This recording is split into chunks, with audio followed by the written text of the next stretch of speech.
If James Murray was from the US, he would epitomise the American dream. But he's British, which makes his rise to success even more remarkable. The UK culture isn't nearly as steeped in entrepreneurialism and risk-taking, and was even less so in the 1990s when James was starting out. Dyslexic at school, he left with few qualifications, so he moved to London to find work whilst his counterparts went to university. After failing as a delivery driver, he found his feet as a telecoms salesman and broke out to set up a business with a friend in 1984. They each committed £5,000 of their savings to the new venture called Alternative Networks, and 22 years later they sold up for £184 million. James now mentors young entrepreneurs between the school runs. Here's his meteoric story from the start. So James, thank you very much for doing this. We're in your glorious office overlooking the Berkshire countryside, living the dream. Just take us back to the beginning though, and you with your family, you struggled at school. Yeah, no, so I was, actually goes back to when I was about 8. I was diagnosed with dyslexia, which I think was pretty early on then for it to be recognised. I always feel that back then they didn't really know what dyslexia was in the true sense, or how to deal with it, but they just recognised it. So academically, I really struggled. I didn't really enjoy school. When I went to my second school, I got into sport, but even then, I was always pretty much bottom of the class. And what did you want to be at that point? I don't really think I thought that far ahead. I mean, my father had a family business, which was a land agent's up in County Durham, and it was a generation thing. So his father had been in it, his grandfather had been in it, and I think it was really for me to go in it. So I probably didn't think much beyond that, sort of up to the age of 13, 14.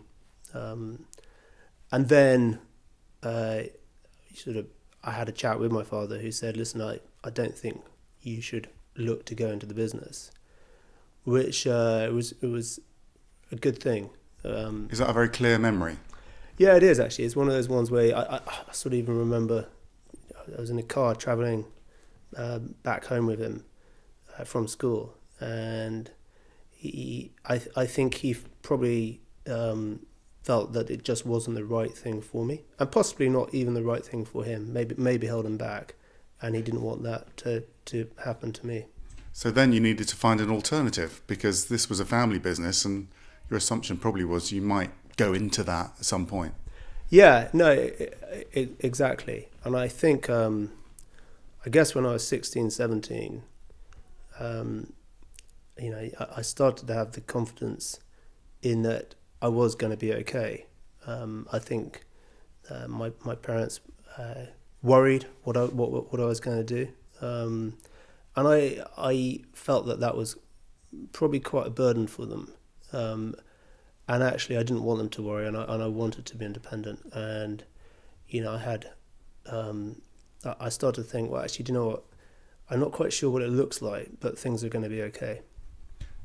So you started a thought process there. Are you able to articulate that? A young teenager who wasn't very good at school and wasn't going into the family business, but was going to be okay. It's difficult to articulate. I think I think that it's just one of, you got to have confidence. And I think what I learned from the sort of early stage is that the glass has got to be half full, as opposed to half empty. And how you make yourself feel about your life is so important. It's what gives you a drive. And also, there was the point where, I knew very early on that I wasn't going to university. I struggled with, I ended up with 5 O-levels, which took me 3 years to get.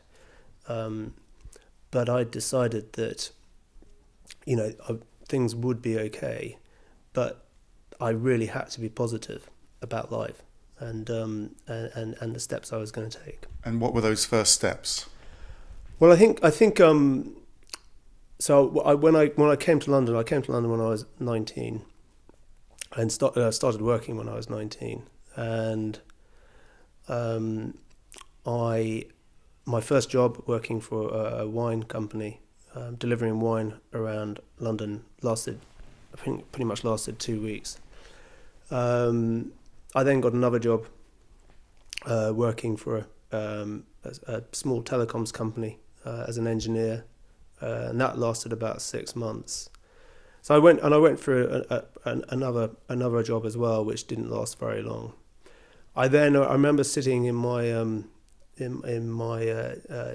in our flat in Battersea, and I got out the Yellow Pages, and I remember thinking, right, I'm going to go to all the companies in telecoms close to me, and anyway, I started to go around and see them, and they all said, actually, sorry, you haven't got enough experience. And then about 3 weeks later, one of them called me back and said, listen, we're looking for a junior salesperson.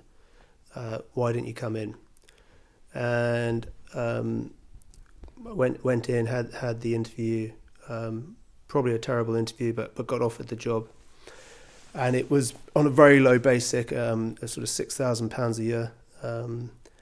But I was so excited. I thought, this is it. I can't fail here. I've just got to go for it. And that's what I did. I worked so hard. I mean, I used to do cold calling, and I used to make hundreds of calls a day. And what I worked out really quickly is that although you work hard, you need to work smart. And ringing up people saying, do you want to change your phone system, is always going to be, about 90% it's going to be a no, or more than that. So I changed the angle on it. I basically used to ring up, I used to go and see a removal company, find out all the businesses that were moving. I'd then ring them up and say, listen, I'm not trying to sell you a new phone system, but have you got an old phone system you want to sell? And they would go, oh yeah, no, we do. So then I would go and see them and talk to them about a new phone system. But then I started trading second-hand phone systems, and that did really well. So it was just looking at something and putting a bit of a twist on it, and and suddenly, I became one of the top salespersons in the business. It's fascinating. And then you made the decision to leave working for someone else to set up your own business, which was a very bold move. But what was behind that? Yeah, no, that was obviously a huge decision. So basically, what happened? I worked with a very good friend called Chris Wilson, and Chris left the business I was working for and went and worked for one of the larger businesses called GPT, which I think is now Siemens, and he worked there for a year or so, and I remember we played a game of tennis in Battersea Park, and we were in the Prince Albert pub, and he said, look, I'm going to leave GPT, and I'm going to walk from John O'Groats to Land's End for a charity. And I said to him, look, I've got a few ideas about setting up a business, and we talked through what they were, and he said to me, he said, well, listen, let's talk when I'm back. I'm back in 3 months. Let's see where you've got on. And when he was back, I sat down with him and said, look, Chris, this is the idea. This is the company I've seen. I think we should seriously think about it. And he was out of a job then. So he said to me, he did a bit more research on it, and we sat down and said, right, okay, let's do it. And he said, I found an office in Battersea. It's £70 a week. It's got furniture, serviced office. And I went, oh crikey, that means I have to go and resign. So I remember going to see my boss and having to have that conversation to say, look, I'm going to leave. And him not believing me. And this was on a Friday. And being a salesperson, you left immediately. So I left on that Friday. And on the Monday morning, which is the 4th of October, 94, Chris and I moved into our serviced office. And I remember thinking, I'm going to get there quite early. So I was there at 8. I had my box. And at 8:30, it was all unpacked, and we were ready to go. And I thought, crikey, what do we do now? Can I just ask your thinking, though, about leaving the business and setting up your own one? Because a lot of people think about that and never have the confidence to do it. You didn't have any commitments at that time, so perhaps that helped. But ultimately, what was it that pushed you through there? I think, the big thing, not having commitments at that time was important. And I recognised that. I recognised I'd started to earn some money as a salesperson. And so I could afford to, I had some savings, so I could afford to go for a period of time without, earning a wage. But you're right, it is, I think it's the biggest decision, especially, 24 years ago, because it wasn't, to go and set up a business wasn't necessarily the path that people took, as it has become much more of an option today. And we only put in £10,000 into the business. So Chris put in 5, I put in 5. But I think what it was, once I'd made that decision, and it was great in a way because Chris had actually sort of made it for me, and I couldn't let him down. So it sort of snowballed on. But once we'd made that decision, we got in that room, we were a day old, but we had 10 years experience because Chris had 5 and I had 5, and we added it together, and there was no way we were going to fail. That was the attitude that we had. And, we just went for it. If I can ask you about your fear, does it go back to that relationship with your parents? Not, you were saying you didn't want to burden them. Is it that drove you as much as anything else? Yeah, a big part of being successful for me is the drive to not to be a burden on my parents, but it's also self-belief, and having confidence, and confidence is a two-way street, because I think you have self-doubt as well, and if you have the two in running together, one pulls against the other. I think to have one without the other is quite a dangerous place to be, because you can obviously be overconfident, and if you have too much self-doubt, then you're going to struggle. So after those initial struggles, you set up this business, and the rest is history, really, because it became this phenomenally successful business. Just try to put that into context for people who wouldn't have known about the business. Yeah, so a bit of the backstory to the business is that in day 3, so we started on a Monday, on the Wednesday, two of my mates who just finished university came to work for me, and they stayed in the business for one stayed for 18 years and the other stayed for 20 years, and I always remember actually back at that time that a lot of our sort of friends in common would sort of say, "What are you doing? Why are you going to go and work with James? You surely should go and get a proper job."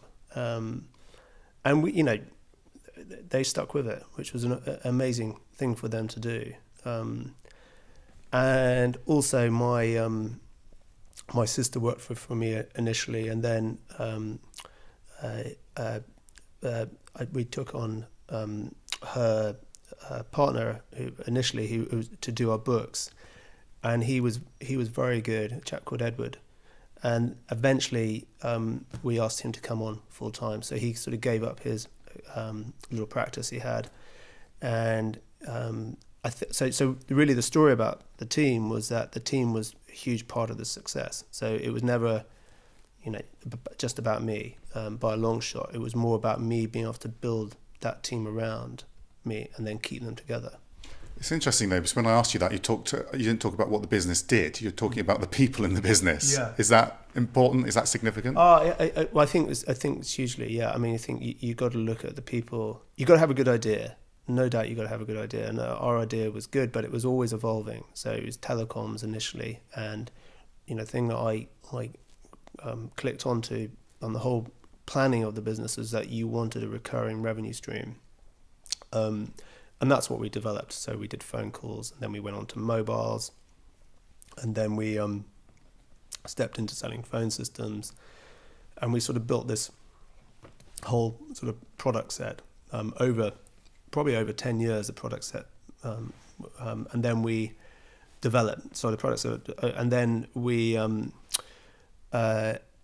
listed. So we went on to the AIM market. And Chris, who Chris, who was my original my business partner,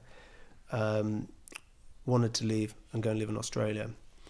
And I think we had a couple of businesses looking at us from an acquisition perspective then. But we decided that the best thing to do was to go and float. But what Chris and I did, which I'm always very proud of, is that we came to a solution together that allowed him to leave, also stay a shareholder, and we're still best mates today, which as business partners go, it's that you hear so many stories where the relationships break down. How much of it was luck? Obviously you were working very hard, but telecoms was very sexy at the time as well, wasn't it? Yeah, no, we definitely hit a good space to be in. But there were a lot of telecom businesses around us. And we, I just think the team we had made sure that we ran the business almost beyond our years. We always ran it, we put more rigor in and questioned ourselves at a very early stage, more than a lot of businesses would do. And Monday morning was the worst morning of the week. We'd sit down and pretty much beat up the business and ourselves in our Monday morning meeting. I always say that Monday morning I wanted to be out of the business, and by lunchtime I was okay again. And it was that was an ongoing thing. So we put ourselves under a huge amount of pressure. So you became successful, but how did you stay successful? I think that the one thing that from growing a business is you've got to be able to delegate. So you've got to be able to hand over responsibility and bring people through. And I think we did that pretty well. We also, we brought on graduates. We used to train them up. So we did a graduate program. We had a lot of people who stayed in the business for a long time. And we used to have a 10-year club, which at one point we had over 130 people who had been in the business for 10 years. So our retention of staff was pretty good. It was a fun place to work. And I think you got to constantly look to reinvent things and make things better. I think the second part, which is after the flotation, we went on the acquisition trail. So we bought 6 businesses, which again kept everything exciting and interesting. And we learnt a lot on that journey as well. It definitely got to a point though where I think as a team we'd all sort of felt we'd done our time and wanted to look at other things, and that was a big challenge, because that was something which you could not just walk away from, but you had to plan, a sort of change management and bringing in a new team and letting the old team leave one by one. And ultimately you decided to get out as well. You decided to sell the business. Why did you do that? Well, I think for me personally, I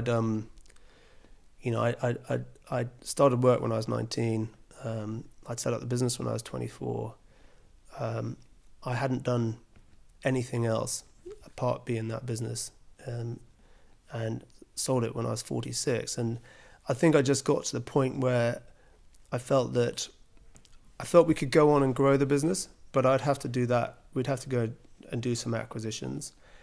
But there's part of me was saying, look, do I actually want to do this anymore?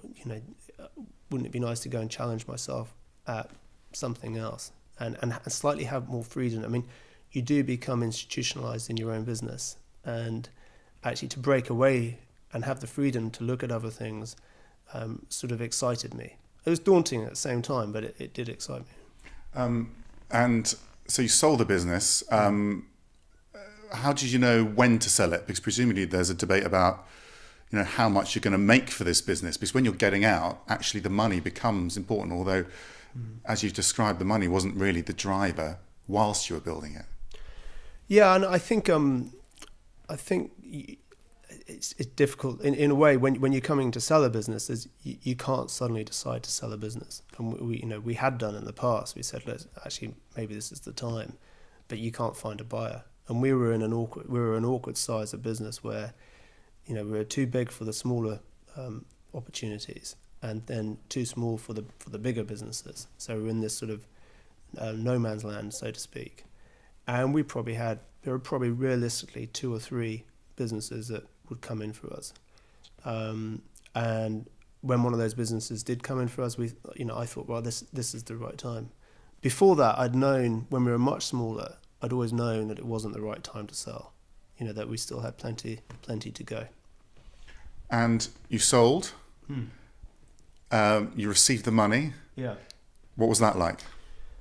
It would sound like it would be the most amazing moment, but it was actually, it was a really daunting moment, because you think up to this point, I'd been a part of a business which, I think we'd employed over 6,000 people over the lifespan of the business. So it's 600 people by the time I sold the business. And then it was suddenly just me. And I thought, crikey, what am I going to do next? And I decided... When did that moment hit you? I think it was a few weeks. It was in January 2017, so a few weeks after the sale. The sale went through in December. And I'd talked about being a non-exec with the business that bought us, but I decided and that actually I don't know if I could have dealt with seeing someone else running my business, and maybe I'd be more hindrance than help. And so the chap who bought the business said, listen, I think you're making the right decision, stepping away completely. So we agreed that I'd step away. And I remember going to bed that night and saying to Tash, my wife, saying, this is the strangest feeling. I waking up tomorrow, first time since I've been 19, I'm not quite sure what I'm going to do. Because some people listening would be thinking, this is what it's all about. Surely you've received your payment, you've got more money, you don't have to worry about money anymore. Yeah. But actually you're saying there's a double-edged sword there, actually. It's not actually as exciting as you thought it might be? No, I think hindsight's always a wonderful thing, and it was 100% the right thing to do to sell the business. And hindsight, to me, has actually sort of proved that. Not just from where we were as a business, but also just for me, myself and I, that's sort of what I do next. But I just think it's again, that having the self-doubt and confidence, again, for me is a big thing, because I sit there going, crikey, what can I do? Anything? Have I got any skills? Do I actually can I actually help anyone here? And will anyone actually want my help? And then what you find very quickly is that you it's like anything, you step in to talk to people about their businesses and opportunities, and you suddenly get sent a huge amount to look at, and then actually you're in a nice position where you can say, okay, who am I going to help? How's it going to work? But I look at my time now as very much I'm learning again, and there's still so much to learn, and that's exciting. It's a nice place to be, and I do it at a different pace, in the sense that I'm much freer to work, how I want to work. I get to see my kids much more from when I want to see them, and it's valuing those things as well, because I think sometimes you can get caught up in what does success look like, and to me your family has to be is the most important thing in my life, and therefore I need to build everything else around that. And I'm in a very fortunate position. I sometimes have to pinch myself and remember that I'm in that fortunate position to be able to do it that way around. Now you're helping young businesses, so the sorts of people that you were all those years ago. What advice are you giving them about success? Well, I think the scary thing is that you see these people I'm helping, and they're sort of in their 20s, and you suddenly realise you're 20 years older than them, which is a bit frightening. But no, do you know, a lot of it is actually is the things that you've learned along the way. I mean, I had a few mentors. One of the things I used to say to myself is, do what people say you can't. That was always a big drive for me, because if people don't set the expectations high of you, then actually go out and prove that you can do that. And I think with businesses is they've got to have that. People who set up these businesses got to have that belief, but they need to do. They sort of have to work quite hard at the small steps, and they're going to make mistakes. And mistakes are good, because actually you make a mistake, you learn from it. You just don't particularly want to make a big, huge mistake, And I think it's all those little things. It's almost building in some structure. So, how to have a board meeting, how to minute a board meeting. What do KPIs mean? What are your top 3? Just making sure they have all those fundamentals in place first. Maybe taking them out for a strategy day, talking about what they can do with their business. And it's actually spending the time sitting, talking about their business. I don't have all the right ideas. I might provoke thought processes, and that's what ultimately what I try and do, and it's great fun. And I think and I ended up. The one thing I always say to someone when I'm working with them is, listen, what I'll probably do is just call you at all sorts of times a day for 5-minute conversations here and there, and that's pretty much what I do. So it'll be 9:00 at night, and there'll be one of the businesses I'm working with, and I'll have an idea, or I've seen something, and I'll ring them up, and we'll have a 5 or 10 minute conversation about it, or vice versa. It's just trying to be on tap for them. And finally, you have obviously been a great spotter of talent. You've built strong teams. You're now working with young people, and you're seeing which ones come through. Are there any common characteristics that successful people have, and do you think they learn, or are they born with it? I think I think everyone's different. So what's right for someone like myself who's been dyslexic, or someone who's been through university, could be different, but will be different. But I think if someone, from a success perspective, I think everyone has the opportunity, or it's about how they create the opportunity and how they create the drive to want to be successful, be it in business or in sport or in whatever it is. I think, but I think that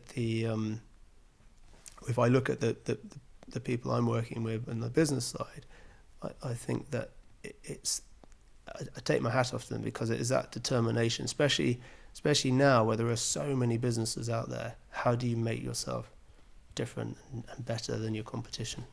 James, thank you very much indeed. No, pleasure. That's good fun.